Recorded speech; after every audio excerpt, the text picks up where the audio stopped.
I want to update you today on the situation around our local bus services and how important it is that the Welsh Government maintains financial support for our local bus networks. The Welsh Government have informed me about their proposal for future funding for bus services in Wales.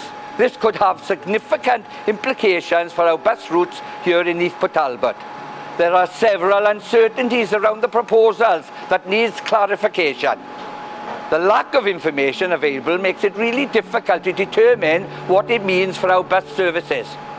Regrettably, due to these ongoing uncertainties, some local bus companies have cancelled their routes already, leaving communities without a bus service.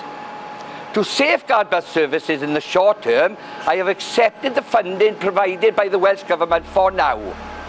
But I have asked for further discussions to establish appropriate funding levels that will protect our services in the long term, to ensure our residents can access essential services, including hospital and doctor's appointments, home to school travel and travel to work.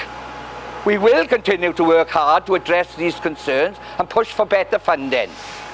I would appreciate your support and patience, and thank you for your understanding.